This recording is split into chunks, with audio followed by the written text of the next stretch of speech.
एवं IIPHG द्वारा जनहित में जारी।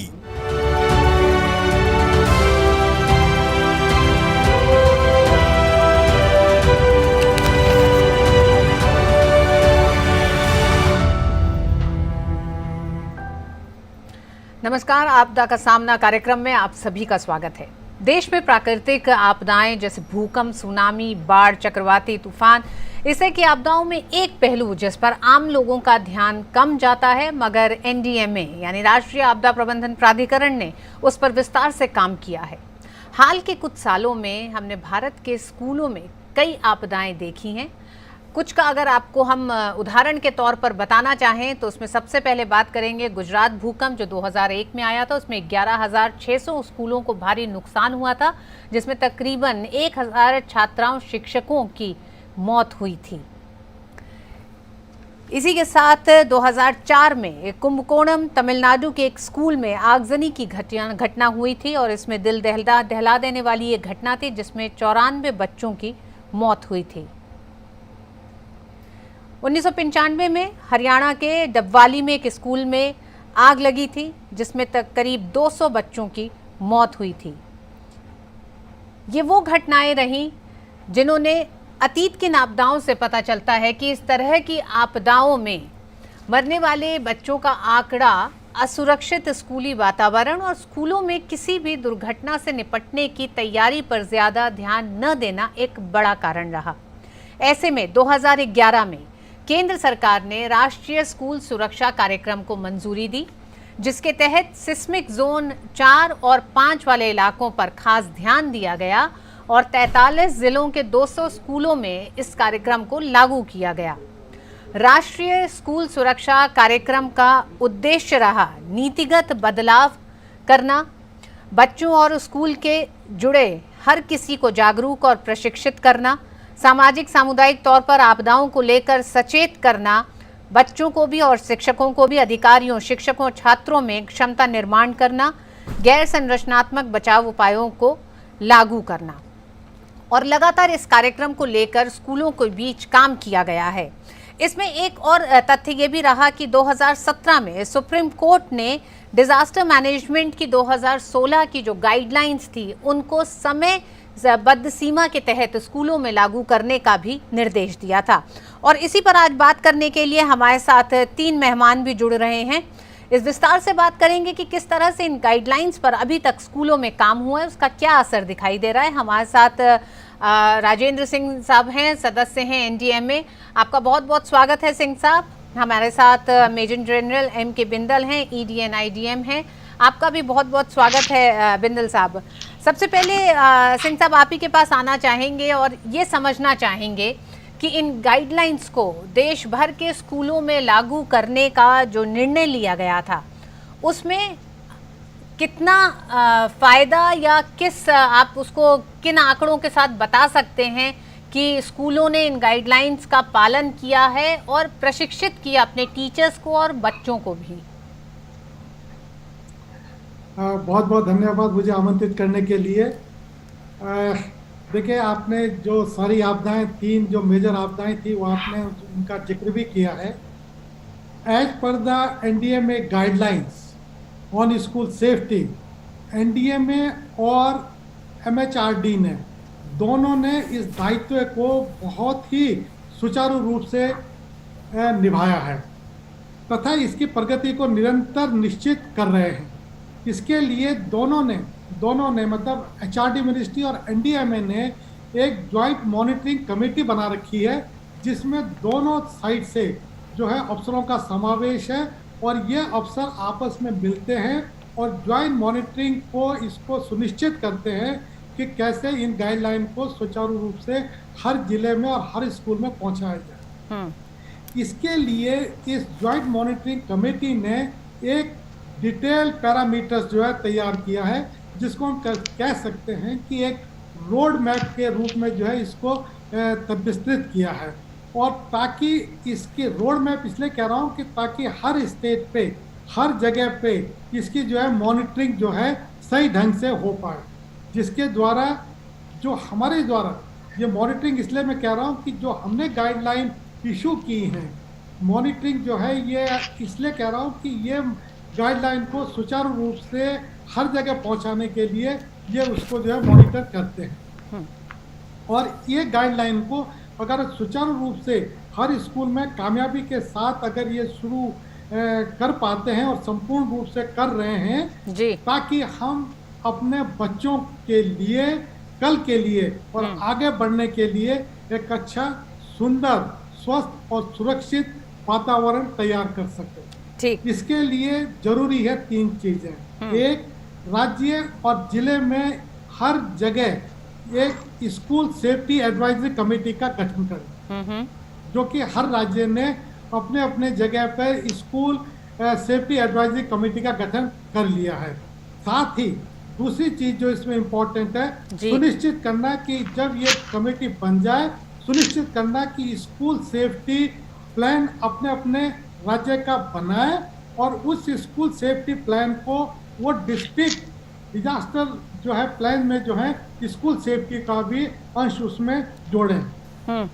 और तीसरा जो मेजर पार्ट इसमें है, हर तिमाही में हर राज्य के शिक्षा विभाग निम्नलिखित रिपोर्ट्स को, निम्नलिखित बिंदुओं को जो है वो एचआरडी मिनिस्ट्री और एनडीएमए के साथ शेयर करें। उसमें है स्कूल डीएम प्लान बना है कि नहीं, डिजास्टर मैनेजमेंट प्लान बना है कि नहीं, ये सुनिश्चित करना है। दूसरा है सेफ्टी ऑडिट ऑफ बिल्डिंग, उस बिल्डिंग का सेफ्टी ऑडिट पीडब्ल्यूडी विभाग से हो पा रहा है कि नहीं। और तीसरा है safety audit of other element like electricity, fire hazard, hygiene point of view, उनका सेफ्टी ऑर्डर हो पा रहा है कि नहीं। और चौथा जो मेजर पॉइंट है इसमें वो है कि हर स्कूल में मॉक ड्रिल जो है हो पा रही है कि नहीं हो पा रही है, इसका भी जो है फीडबैक हमारे पास आता है। जी सिंह साहब हमारे साथ बिंदल साहब भी जुड़े हुए हैं। बिंदल साहब, स्कूल डिजास्टर मैनेजमेंट प्लान की जरूरत स्कूलों में क्यों है, और ये लगातार इस जरूरत पर बल भी दिया जा रहा है कि इसको मतलब एक जरूरी अनिवार्य दिशा निर्देश के तौर पर शामिल किया जाएगा। जी पहले धन्यवाद कि मुझे इस प्रोग्राम पे बुलाया गया। स्कूलों में डिजास्टर मैनेजमेंट प्लान की जरूरत बहुत ज़्यादा है, क्योंकि एक होता है स्कूल सेफ्टी, जिसमें कि बच्चा घर से निकलता है, स्कूल जाता है ट्रांसपोर्टेशन के जरिए, स्कूल में पूरा दिन बिताता है और वापस घर तक आता है। ये पूरी एक साइकिल है जिसको हमको सेफ बनाना है। इसमें कई तरह के डिजास्टर हो सकते हैं, जैसे कि रोड एक्सीडेंट हो सकता है, फिर स्कूल में कोई आपदा आ सकती है, अर्थक्वेक आ सकता है, उस टाइम पे फ्लड्स आ सकते हैं, कहीं पर जहाँ सुनामी या साइक्लोन है वो आ सकते हैं। तो ऐसे जरूरी होता है कि स्कूल को तैयार किया जाए और साथ साथ टीचरों के साथ साथ बच्चों को तैयार किया जाए। इसके लिए बहुत जरूरी होता है कि सबका जो एक नॉलेज है, डिजास्टर अवेयरनेस, वो बढ़ाई जाए। जब ये एक नॉलेज आ जाती है और उनको अपने आसपास की चीज़ों में क्या खतरा हो सकता है उनको वो एक समझने की क्षमता आ जाती है, तो ऑटोमेटिकली स्कूल एक सेफ हो जाता है और एक अपना डिजास्टर मैनेजमेंट प्लान बनाना शुरू करता है। मैं एग्जांपल देता हूँ, जैसे हर क्लास में अलमारियाँ होती हैं जिसमें टीचर अपना सामान रखती हैं और कोई स्टूडेंट चाबी उसको पूरा उसको कोऑर्डिनेशन करता है। अब बहुत आदत होती है कि हम अलमारियों के ऊपर भी सामान खूब सारा रख देते हैं क्योंकि और कहीं जगह नहीं होती, तो इस तरह का सामान जो रखा हुआ है एक हज़ार्ड हो गया ये। अब ये देखना पड़ता है इससे बच्चों को कितना रिस्क है। अगर अलमारी आपकी हिल रही है और जो ऊपर सामान रखा है वो भारी है, तो वो अगर हिलेगा और गिरेगा तो किसी के ऊपर बहुत बड़ा रिस्क बन सकता है। तो उसको फिर हम कम करते हैं, उसमें अलमारी को एकदम टाइट करते हैं कि वो हिले नहीं। ऊपर का जो भारी सामान है उसको कहीं नीचे रखते हैं, ऊपर हल्का हल्का सामान करते हैं। ये जो छोटी छोटी चीज़ें हम करते हैं एक एक रिस्क को हटाने के लिए, ये सब मिलके एक स्कूल डिजास्टर मैनेजमेंट प्लान को बनाते हैं। ये दो तरह के होते हैं, एक आपका जैसे स्ट्रक्चरल मैनेजमेंट होता है जिसमें कि स्कूल के स्ट्रक्चर को, बिल्डिंग को, बाथरूम्स को, उनको ठीक किया जाता है, रेट्रोफिट किया जाता है। और दूसरा होता है ट्रेनिंग, जिसमें कि अगर आपदा आती है तो उसको कैसे उससे अपना बचाव करें, उसके लिए किसको क्या करना चाहिए, वो ट्रेनिंग दी जाती है। अभी सिंह साहब ने बताया मॉक ड्रिल। मॉक ड्रिल एक बहुत बड़ा हिस्सा है स्कूल को सेफ बनाने का, और वो अगर स्कूल का डिजास्टर मैनेजमेंट प्लान बना हुआ है तो ऑटोमेटिकली हर क्वार्टर में एक बार मॉक ड्रिल की एक्सरसाइज की जाती है। अभी के लिए मैं इतना ही बोलूंगा, आगे के प्रश्न उत्तर के लिए बाद में बताऊंगा। जी बिंदल साहब, अगर स्कूल्स में एसडीएमपी नहीं है, अगर नेशनल गाइडलाइंस जो प्रिस्क्राइब करती हैं, तो फिर उसका खामियाजा स्कूलों को किस तरह से भुगतना पड़ता है, किस तरह से उस पर एक तरह से निगरानी रखी जाती है? देखिए, मिनिस्ट्री ऑफ एजुकेशन की गाइडलाइंस में तरह तरह की चेकिंग होती है, ऑडिट होता है स्कूल का, जिसमें कि एक 8वां नंबर ऑडिट है आपदा का ऑडिट। लेकिन प्रॉब्लम ये होती है कि ज़्यादातर स्कूल इस आपदा की ट्रेनिंग में पीछे रहते हैं। जो नेशनल स्कूल सेफ्टी प्रोग्राम हुआ था एनडीएमए के तहत, उसमें जो 200 स्कूल 43 डिस्ट्रिक्ट्स में, 43 डिस्ट्रिक्ट में जिनको ट्रेनिंग दी गई थी, उन स्कूलों में आप जाके देखिए, इतनी अच्छी उन्होंने डिजास्टर मैनेजमेंट प्लान बनाई है। हर बच्चा जानता है कि उसको क्या करना है, हर बच्चा जानता है कि जब कुछ आएगा तो उसे कहाँ जाना है, कहाँ जाके खड़े होना है, किसको अपने साथ में लेके जाना है और क्या क्या उसको सावधानियां बरतनी है। जिस स्कूल में ये चीज़ें नहीं होती है, एक डिजास्टर मैनेजमेंट प्लान नहीं बना होता है, तो बच्चों की सेफ्टी और टीचर्स एंड ट्रेनर्स की सेफ्टी पे बड़ा सवाल उठता है। और इसीलिए बहुत ज़रूरी है कि बच्चों को सारे पेरेंट्स एक स्कूल में भेजते हैं, एक 8 घंटे के लिए, 7 घंटे के लिए, जहाँ से वो सीख के आता है और उसमें उनका ये विश्वास होता है कि स्कूल में वो सेफ रहेगा। वो विश्वास को कायम रखने के लिए बहुत ज़रूरी है कि state disaster management, school disaster management plan को बनाया जाए और उसको प्रैक्टिस किया जाए। उसमें हर टीचर, हर ट्रेनर, हर बच्चा उसमें इन्वॉल्व हो। कई स्कूलों में स्कूल मैनेजमेंट कमेटी बनी हुई है डिजास्टर मैनेजमेंट के लिए भी, जो स्कूल सक्रिय है। कहीं जो और ज़्यादा सक्रिय हैं, उन्होंने बच्चों की डिजास्टर मैनेजमेंट कमेटियाँ बना रखी हैं, प्री नर्सरी और हर लेवल की, 4-5 लेवल की, ताकि बच्चों को भी उसमें इन्वॉल्व किया जाए और वो भी सीखें, ताकि वो जब अपने मोहल्ले में, अपने फ्लैट में, अपने घरों में जाएं, अपने गांव में जाएं, तो वहाँ पर भी उसको लागू करने की कोशिश करें। तो इसलिए स्कूल डिजास्टर मैनेजमेंट प्लान का बहुत महत्व है और ये बहुत ज़रूरी है कि हर school, each and every school जो भी चल रहा है इंडिया में, उसमें ये लागू होना चाहिए। जी बिंदल साहब, हमारे साथ अनुराग त्रिपाठी साहब भी जुड़ गए हैं, सचिव सीबीएसई हैं आप। त्रिपाठी जी, हम ये जानना चाहेंगे कि तकरीबन कितना परसेंटेज होगा स्कूल्स का जिन्होंने नेशनल डिजास्टर मैनेजमेंट गाइडलाइंस जो 2016 में लागू की गई थी, उन्हें अपने यहाँ लागू किया है?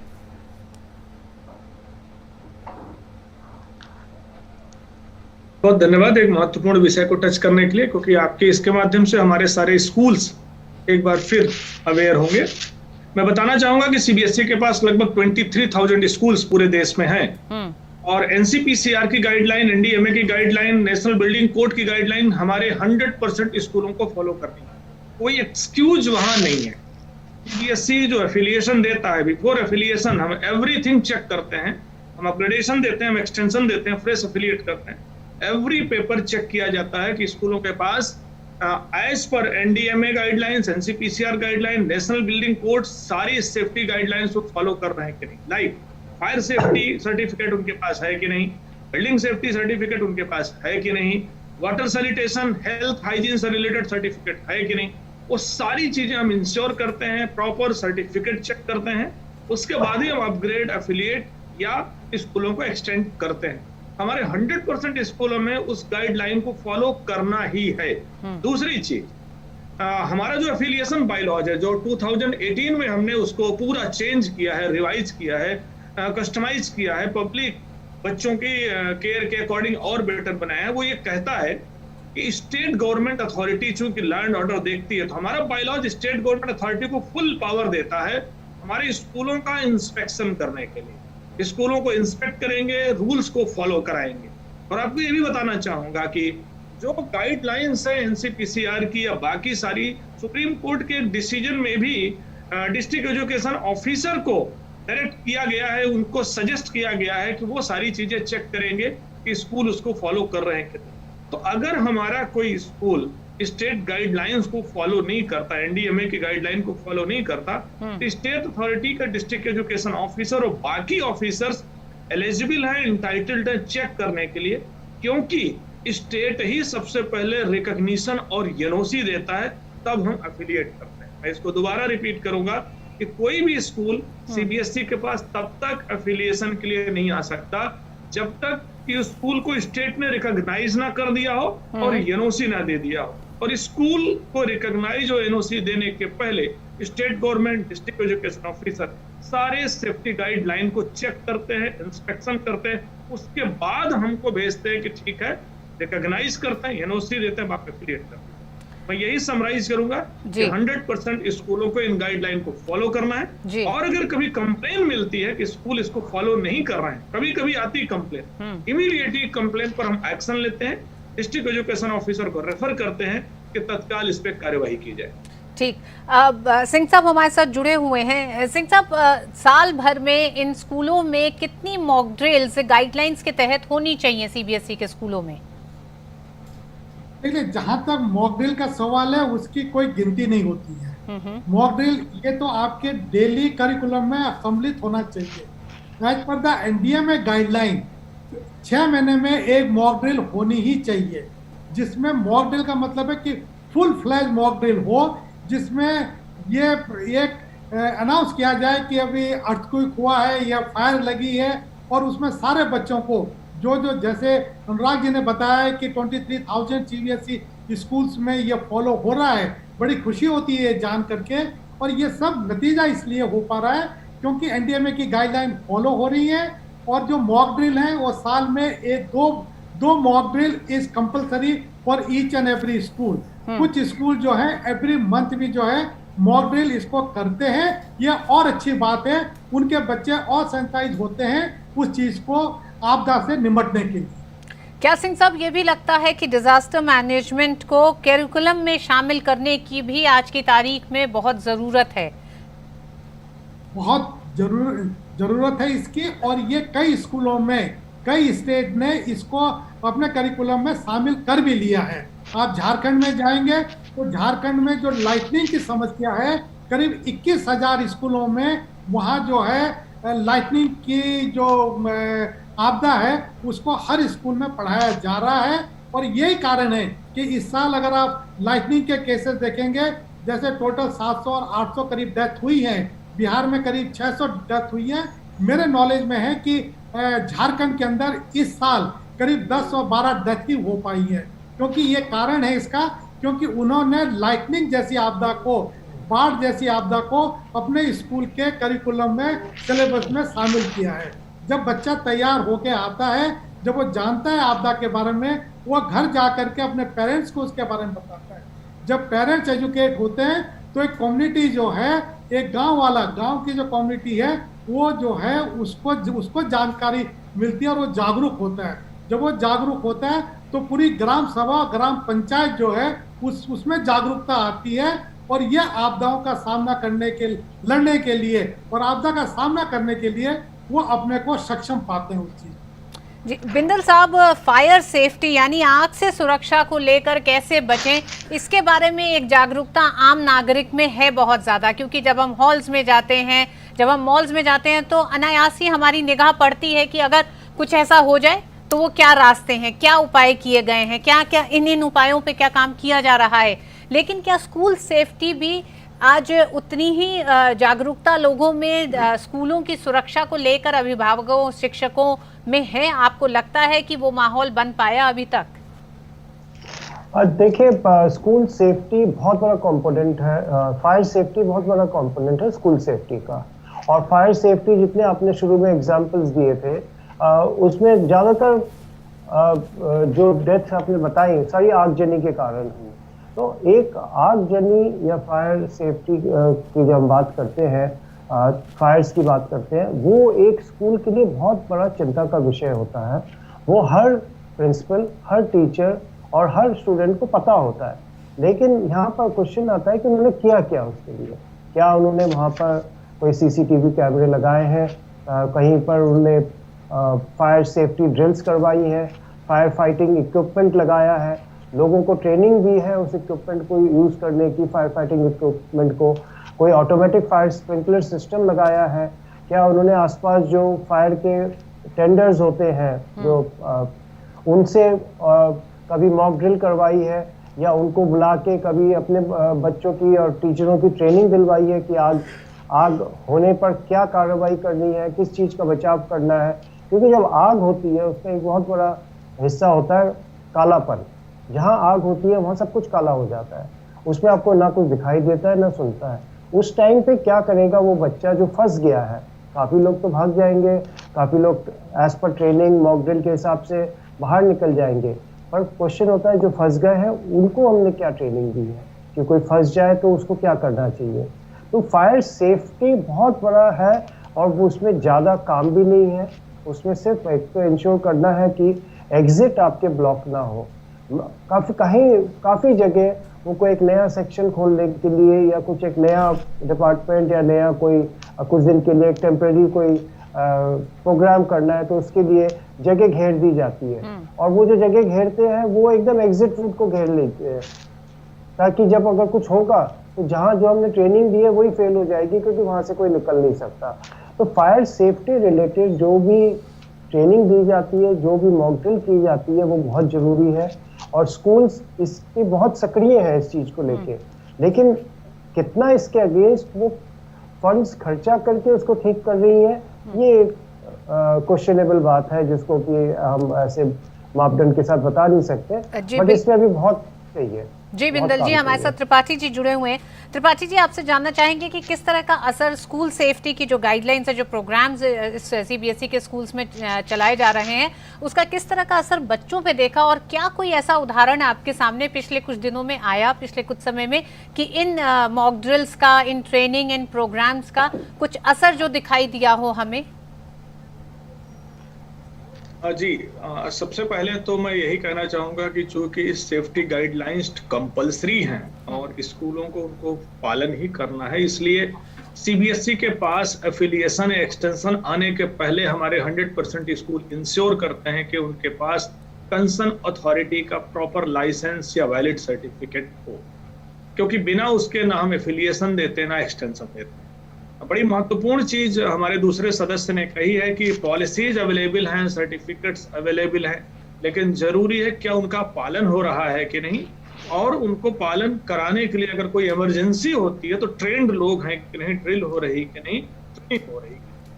मैं ये कहना चाहूंगा कि समय समय पर हमारे स्कूलों में इस तरह की ड्रिल और ट्रेनिंग होती रहती है और स्टेट गवर्नमेंट अथॉरिटीज भी उनको टाइम टू टाइम चेक करती हैं, ट्रेंड भी करती रहती है। देखिए, बच्चे जो हैं एक तरह से एम्बेसडर की तरह होते हैं। बचपन एक तरह से वो समय होता है कि जैसी आदतें डालेंगे, जैसा सिखाएंगे, जैसा दिखाएंगे, वैसा ही आगे बनकर चलकर उनके व्यक्तित्व में पहुंचेगा। तो बचपन चूंकि स्कूलों में गुजरता है ज्यादातर समय, स्कूल में ये गाइडलाइंस सेफ्टी को लेकर, और सेफ्टी सिर्फ बिल्डिंग सेफ्टी और फायर सेफ्टी नहीं, सेफ्टी साइबर सेफ्टी भी है, सेफ्टी बेसिकली बच्चों के प्रोटेक्शन राइट्स को लेकर के भी है, सेक्सुअल हरेसमेंट को लेकर के भी बच्चों के तमाम तरीकों तक ये सेफ्टी जाती है बच्चों। तो इन तमाम सारे मुद्दों पर बड़ी डिटेल गाइडलाइंस सरकारी विभागों ने दी है और हम लोग उनको पालन कराने का पूर्ण प्रयास करते हैं। तो मैं यही कहूंगा कि हमारे जितने स्कूल हैं उनको ये गाइडलाइन कंपल्सरी और उसका ये पालन भी करते हैं। लेकिन कभी कभी बीच बीच में सुनने में आता है कि कहीं ना कहीं किसी न किसी कारण से, प्राकृतिक या अप्राकृतिक कारण से ऐसी घटनाएं हो जाती हैं जिससे बचा जा सकता है। जैसा साउथ में किसी विद्यालय में आग लग गई थी, उसके बाद डिटेल गाइडलाइन हमारी आई, सुप्रीम कोर्ट भी उस पर इंटरवीन किया। सब टाइम स्कूलों में ऐसी चीजें होती हैं, जैसे कुछ ऐसे स्कूल रहे जहां सेफ्टी गाइडलाइन का प्रॉपर पालन नहीं हुआ और किसी बच्चे के साथ कोई घटना हो गई। तो जब इस तरह की चीजें होती है बहुत कड़क एक्शन लिया जाता है, बहुत स्ट्रिक्ट एक्शन लिया जाता है, स्टेट गवर्नमेंट द्वारा भी लिया जाता है और हमारे लिए भी लिया जाता है। और हमने ऐसे मुद्दों में स्कूलों को डिसएफिलिएट भी किया है, बंद भी कराया है, और ऐसे लोगों के खिलाफ सख्त सजा भी हुई है। बिल्कुल त्रिपाठी जी, जरूरत इसी बात की है कि अगर कोई स्कूल इन गाइडलाइंस की अनदेखी करता है तो उसके खिलाफ सख्त कार्रवाई की जाए, क्योंकि एक लंबे समय से इस तरह के गाइडलाइंस की कमी जरूर खलती थी स्कूलों में, क्योंकि आमतौर पर डिजास्टर मैनेजमेंट या आपदाओं से निपटने के लिए कई तरह की मॉक ड्रिल्स और ट्रेनिंग और समाज में जागरूकता लगातार के कई कार्यक्रम किए जाते रहे हैं, लेकिन स्कूल इससे अछूते रहे थे कम से कम आज से कह सकते हैं 8 से 10 साल पहले तक। सिंह साहब, क्या आपको लगता है संतुष्ट हैं आप जिस तरह से स्कूलों में काम हो रहा है डिजास्टर मैनेजमेंट को देखते हुए, उन गाइडलाइंस का जो पालन किया जा रहा है, या उसमें कहीं कुछ कमी आपको दिखती है, उस पर और सख्ती की भी जरूरत है, राज्य प्रशासन की भी और तमाम उन संस्थानों की जो स्कूल की निगरानी कर रहे हैं? देखिए, जहाँ तक शक्ति का संबंध है, मैं नहीं मानता हूँ कि शक्ति की जरूरत है, क्योंकि हर राज्य अपने जिम्मेदारी को समझता है और हर जिला प्रशासन अपनी जिम्मेदारियों से वाकिफ है कि हमें क्या करना है। जब डिस्ट्रिक्ट डिजास्टर मैनेजमेंट प्लान वो बनाता है तो उसमें स्कूल सेफ्टी का जिक्र भी बहुत अनिवार्य रंग से वो उसमें करता है। लेकिन जैसे 350 जिले हमारे आपदा ग्रसित जिले हैं और करीब 750 जिले में से 400 जिले ऐसे हैं जहां आपदा नाम मात्र के लिए हैं। कम से कम मेरी रिक्वेस्ट ये होती है कि जो 400 जिले हैं जहां आपदा नहीं आ रही है और नाम मात्र की आपदा है, वहां 400 जिले अपने हर स्कूल के अंदर, क्योंकि वो दूसरी आपदाओं से ग्रसित नहीं है, कम से कम वो ये सुनिश्चित करें कि अपने यहाँ के जितने स्कूल इन 400 जिलों में हैं वो वहाँ पर इन गाइडलाइन को टोटो में फॉलो करें, ताकि भविष्य में कोई भी घटना हमारे इन स्कूलों में ना हो। सिंह साहब, हमारे पास बहुत कम समय है। त्रिपाठी जी, बहुत संक्षेप में अंतिम सवाल, क्या इसके लिए अलग से डेडिकेटेड फंड होता है स्कूल्स को?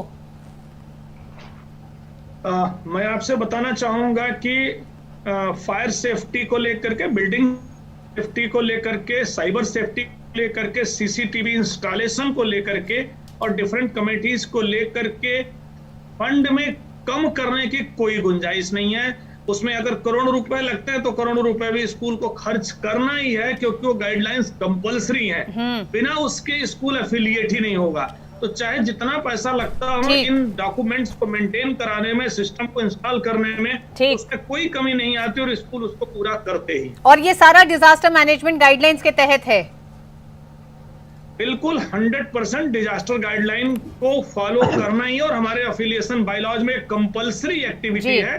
और अगर वो नहीं पालन करते तो स्टेट गवर्नमेंट अथराइज जांच करके अपने रिकॉग्निशन को विड्रॉ करने के लिए, और हम स्कूल उसके बाद कार्रवाई करते हुए डिसएफिलिएट करते। ठीक, त्रिपाठी साहब, आज का ये कार्यक्रम जिसमें आप तीनों ही मेहमानों ने बेहद एक तरह से ऐसी जानकारियां दी हैं जो अभिभावकों के लिए बहुत ज्यादा जरूरी थी जाननी।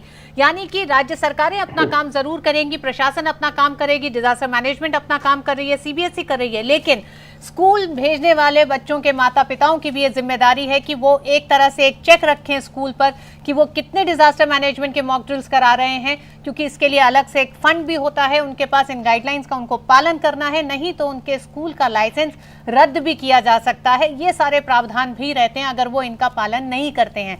बहुत बहुत शुक्रिया आप तीनों ही मेहमानों का, सिंह साहब आपका, बिंदल साहब आपका और त्रिपाठी जी आपका भी हमारे साथ जुड़ने के लिए और इन जानकारियों को हमारे